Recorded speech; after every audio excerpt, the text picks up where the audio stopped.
नमस्कार दोस्तों, lucky competition में आप सबका स्वागत है।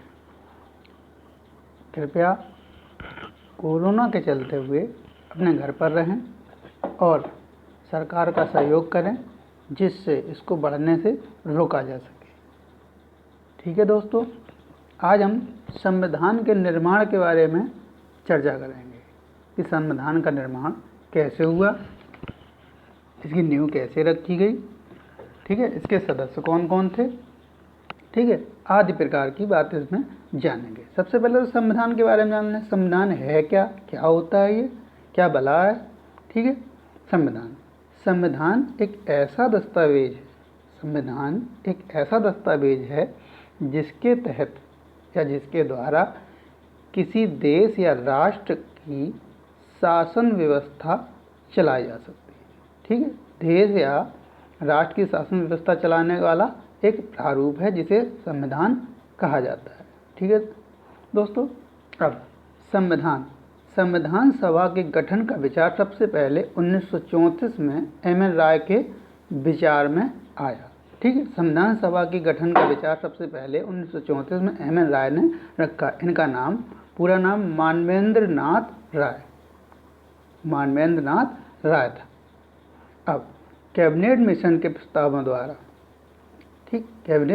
प्रस्तावों द्वारा नवंबर 1946 में संविधान सभा का गठन किया गया। कैबिनेट मिशन 1942 में भारत आया। कब आया कैबिनेट मिशन? 1942 में भारत आया।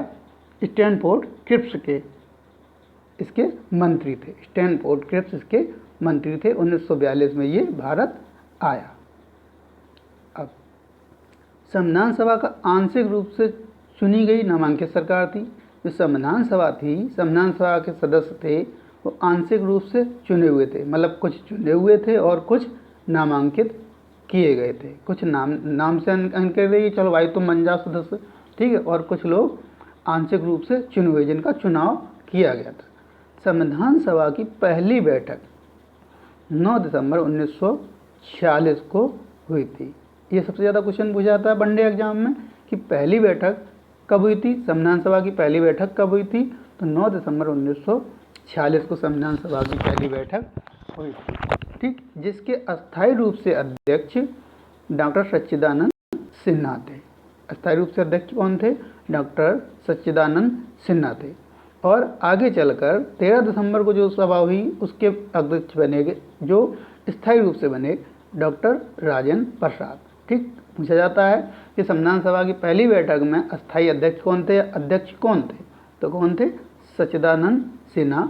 और संविधान सभा के स्थायी अध्यक्ष कौन बने? तो राजेंद्र प्रसाद बने। अब 13 दिसंबर 1946 को जवाहरलाल नेहरू ने उद्देश्य प्रस्ताव प्रस्तावित किया। उद्देश्य प्रस्ताव 13 दिसंबर 1946 को, मतलब संविधान सभा की जो अगली बैठक हुई है उसमें जवाहरलाल नेहरू ने उद्देश्य प्रस्ताव प्रस्तावित किया था। क्वेश्चन आता है कि निम्न में से किसने उद्देश्य प्रस्ताव प्रस्तावित किया? तो किसने किया? जवाहरलाल नेहरू ने। ठीक, अब स्थायी अध्यक्ष ये हो गए विधायिका के जी मावलंकर। ठीक, जब संविधान सभा की बैठक होती तो इसके अध्यक्ष कौन माने जाते थे? राजेंद्र प्रसाद। और विधायिका की जो संसद की बैठक होती थी उसमें जीवी मावलंकर को अध्यक्ष बनाया जाता था। ठीक है, यही चलता था। जब संविधान सभा की बैठक होती थी तो राजेंद्र प्रसाद बनते थे अध्यक्ष और विधायिका की अध्यक्षता में जीवी मावलंकर होते थे। 24 जनवरी 1950 को राजेंद्र प्रसाद प्रथम राष्ट्रपति बने। कब बने? प्रथम राष्ट्रपति कौन बना? स्वतंत्र भारत का प्रथम राष्ट्रपति डॉक्टर राजेंद्र प्रसाद बने। कब? 24 जनवरी 1950 को, जब संविधान लागू हो गया। कब बने? 24 जनवरी 1950 को प्रथम राष्ट्रपति बने। इससे पहले गवर्नर बोला जाता था, वायसराय बोला जाता था। ठीक है, स्वतंत्र भारत के अंतिम गवर्नर कौन थे? अंतिम गवर्नर कौन थे ये आप कमेंट में लिखें हमें। ठीक है, और अंतिम गवर्नर स्वतंत्र भारत से पहले कौन थे ये भी लिखें। ठीक है, अब संविधान पूर्ण रूप से 2 साल 11 माह और 18 दिन में बनकर तैयार हुआ। 2 साल 11 माह 18 दिन में बनकर तैयार हुआ। संविधान सभा की अंतिम बैठक 24 जनवरी 1950 को हुई। 24 जनवरी 1950 को संविधान सभा की अंतिम बैठक हुई। उसी 24 जनवरी को एक उद्देश्य प्रस्ताव लागू होने लगा और 26 जनवरी को उद्देश्य प्रस्ताव भी लागू हो गया। ठीक।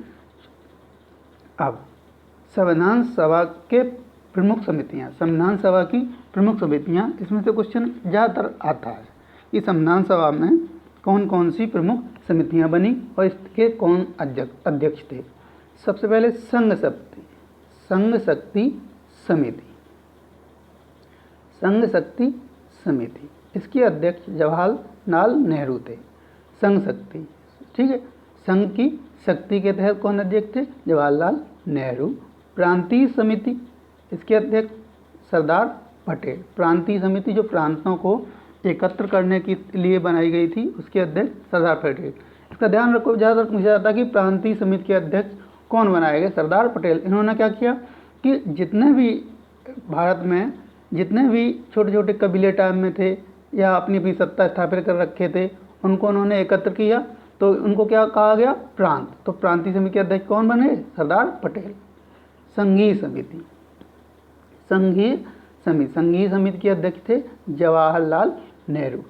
प्रारूप समिति के अध्यक्ष डॉक्टर भीमराव अंबेडकर। सबसे ज़्यादा क्वेश्चन पूछा जाता है कि संविधान सभा की प्रारूप समिति के अध्यक्ष कौन थे? डॉक्टर अंबेडकर। सलाहकार समिति, सलाहकार जो सलाह देने के लिए सरदार पटेल। ठीक है, सरदार पटेल किसके थे? सलाहकार के थे और प्रांतीय समिति के थे। प्रक्रिया नियम समिति, जो भी नियम या प्रक्रियाएं बनाई जाएंगी उसके अध्यक्ष डॉक्टर राजेंद्र प्रसाद बनाए गए। राज्यों के लिए समिति, जो राज्यों के लिए समितियां बनाई गई, राज्यों के लिए समिति, संचालन समिति, ठीक है, इसके जवाहरलाल नेहरू बनाए गए। राज्यों के लिए समिति बनी, उसके जवाहरलाल नेहरू। और संचालन समिति, इसके अध्यक्ष बनाए गए डॉक्टर राजेंद्र प्रसाद। संचालन समिति क्योंकि ये आगे चलकर राष्ट्रपति भी बने, तो इसके अध्यक्ष कौन बनाए गए? डॉक्टर राजेंद्र प्रसाद। संविधान सभा की कुल 11 बैठकें हुई। कितनी बैठकें हुई? 11। पहली बैठक कब हुई थी? पहली बैठक 9 दिसंबर 1946 को हुई थी और अंतिम बैठक 24 जनवरी 1950 को हुई थी। ठीक है। अंबेडकर द्वारा अंतिम प्रारूप कब प्रस्तुत किया गया था? 4 नवंबर 1948 को। अंबेडकर द्वारा अंतिम प्रारूप, संविधान का अंतिम प्रारूप 4 नवंबर 1948 को प्रेषित किया गया था।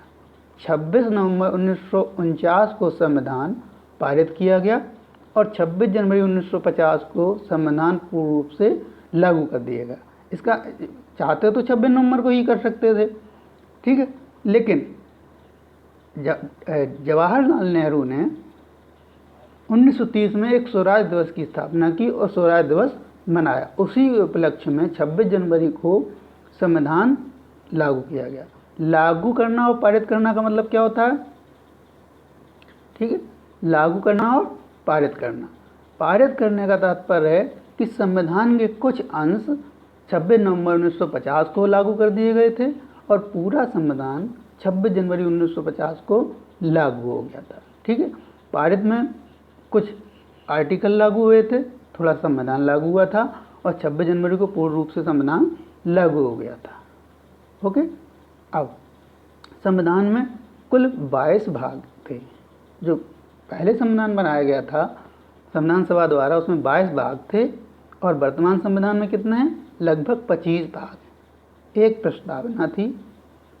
कितने भाग थे? 22। एक प्रस्तावना थी और 395 अनुच्छेद। अब तो लगभग 500 के आसपास अनुच्छेद हैं।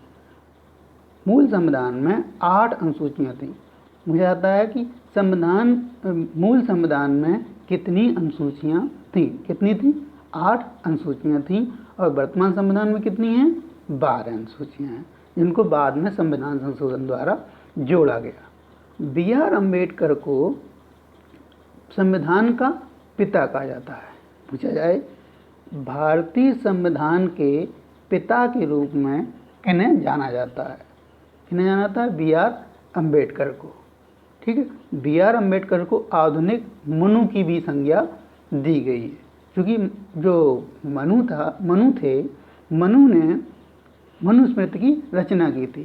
ठीक है, उसी प्रकार बी आर अम्बेडकर ने संविधान की रचना की। उन्हें संविधान का पिता कहा जाता है या आधुनिक मनु की संज्ञा दी जाती है। अब संविधान सभा ने हाथी को प्रतीक मोहर के रूप में इस्तेमाल किया। जैसे आजकल मोहरें बनती हैं, उसी प्रकार संविधान सभा ने किसको दिया था? हाथी को। ठीक है, हाथी को प्रतीक मोहर के रूप में संविधान सभा ने इस्तेमाल किया था। बी.एन. राव को संवैधानिक सलाहकार नियुक्त किया गया। बी.एन. राव को संवैधानिक सलाहकार नियुक्त किया गया। पूछा जाता है कि निम्न में से कौन संविधान के संवैधानिक सलाहकार के रूप में नियुक्त किए गए थे? किसको किया गया था? बी.एन. राव को। अब मुख्य प्रारूपकार कौन थे? संविधान के मुख्य प्रारूपकार एल.एन. मुखर्जी थे। कौन थे? एल.एन. मुखर्जी थे। अब प्रारूप समिति सबसे इम्पोर्टेंट है। प्रारूप समिति, इसके अध्यक्ष कौन थे?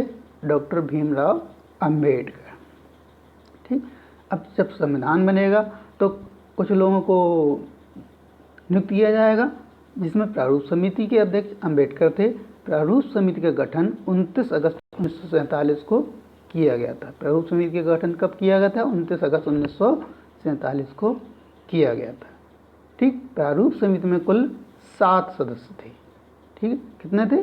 7 सदस्य, जिनके नाम डॉक्टर बी आर अम्बेडकर अध्यक्ष थे, गोपालस्वामी अय्यंगार उपाध्यक्ष थे, कृष्णास्वामी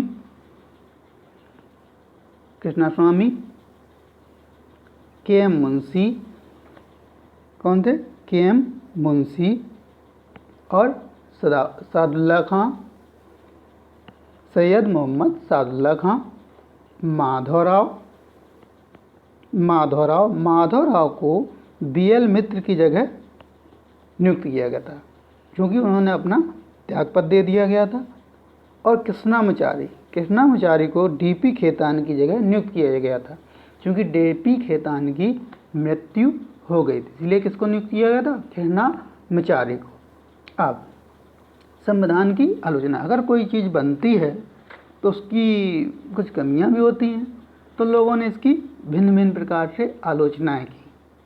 ठीक है, अब इसको कहा गया कि ये प्रतिनिधि निकाय है। क्या है ये?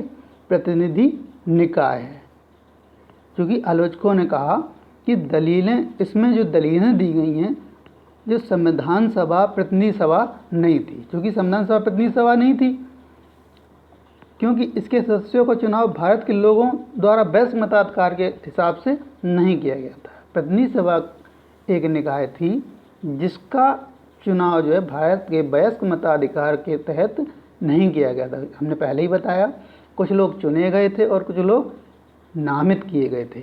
ठीक है, जो चुने गए थे वो पूंजीपतियों द्वारा चुने गए थे और जो वरिष्ठ वर्ग था उसके द्वारा चुने गए थे। ठीक, संप्रभुता का अभाव। ठीक, संप्रभुता का अभाव, इसके तहत आलोचकों का कहना था कि संविधान सभा एक संप्रभु निकाय है। कैसा निकाय है? एक संप्रभु निकाय है। ठीक है, कैसा निकाय है? संप्रभु निकाय नहीं थी। संविधान सभा एक संप्रभु निकाय नहीं थी। इसका निर्माण ब्रिटिश सरकार के प्रस्तावों के आधार पर किया गया था। ये संविधान सभा संप्रभु निकाय नहीं थी, क्योंकि इसका जो निर्माण किया गया था ब्रिटिश सरकार के प्रस्तावों के आधार पर किया गया था। ब्रिटिश सरकार के अंडर में रहकर किया गया था। संविधान सभा अपनी बैठकों से पहले ब्रिटिश सरकार की इजाज़त लेती थी, इसलिए इसको क्या कहा गया कि संविधान सभा संप्रभु निकाय नहीं थी। समय व धन की बर्बादी, समय व धन की बर्बादी। ठीक है, इसके तहत इसको इतना बड़ा बनाया गया कि इसमें समय की बर्बादी हुई, क्योंकि 2 साल 11 माह लगभग 3 साल का समय लगा और इसमें काफ़ी धन भी खर्च हुआ, जिसके तहत कहा गया समय और धन की इसमें बर्बादी की गई। कांग्रेस का प्रतिनिधित्व, कांग्रेस का प्रतिनिधित्व कहा गया, इसमें कांग्रेस का प्रतिनिधित्व अधिक था, क्योंकि कांग्रेस उस समय सर्वेसर्वा थी, तो कांग्रेसियों का इसमें ज़्यादा योगदान रहा। ठीक, ब्रिटेन के एक संविधान विशेषज्ञ ग्रेनविल ऑस्टिन ने इसको संविधान सभा एक दलीय देश या का एक दलीय निकाय है, सभा ही कांग्रेस है और कांग्रेस ही भारत है। ग्रेनविल ऑस्टिन ने कहा कि सभा ही कांग्रेस है और कांग्रेस ही भारत है। पूछा जाता है कि किसने कहा कि सभा ही कांग्रेस है और कांग्रेस ही भारत है? किसने कहा? ऑस्टिन ने कहा, ग्रेनविल ऑस्टिन ने कहा ये बात। ठीक है, इसको वकीलों व राजनीतिज्ञों का प्रभुत्व रहा। ठीक है, वकीलों या राजनीतिज्ञों का प्रभुत्व रहा, क्योंकि ये संविधान वकीलों द्वारा बनाया गया, वकीलों द्वारा और राजनीतिज्ञों द्वारा इसको बनाया गया। वकील जैसे अम्बेडकर भी वकील थे, ठीक है, और राजेंद्र प्रसाद भी थे, JL नेहरू भी थे, अन्य लोग ऐसे जो क्या थे? वकील थे। और राजनीतिज्ञों द्वारा ये सभी राजनीतिज्ञ भी थे। अब लास्ट पॉइंट है हिंदुओं का प्रतिनिधित्व। हिंदुओं का प्रतिनिधित्व है। ठीक है, आलोचकों ने कहा कि संविधान सभा में हिंदुओं का वर्चस्व अधिक था, क्योंकि पाकिस्तान का गठन हो चुका था, पाकिस्तान अलग हो चुका था। इसमें कुछ लोग थे लेकिन नाम मात्र के लोग अदर धर्म से रिलेटेड थे, तो इसमें कहा गया कि हिंदुओं का प्रतिनिधित्व अधिक रहा। इसके तहत लॉर्ड विस्काउंट ने हिंदुओं का निकाय कहा। भारतीय संविधान को लॉर्ड विस्काउंट ने, किसने? लॉर्ड विस्काउंट ने हिंदुओं का निकाय कहा। ठीक है, भारत के केवल एक बड़े समुदाय का प्रतिनिधित्व रहा, जो क्या था? हिंदू था। ठीक है, हम कह सकते हैं कि भारत हिंदू बाहुल्य क्षेत्र है। ओके दोस्तों, ये था हमारा संविधान के निर्माण का प्रारूप। आपको कैसा लगा? हमारा वीडियो शेयर करें, सब्सक्राइब करें, लाइक करें। धन्यवाद।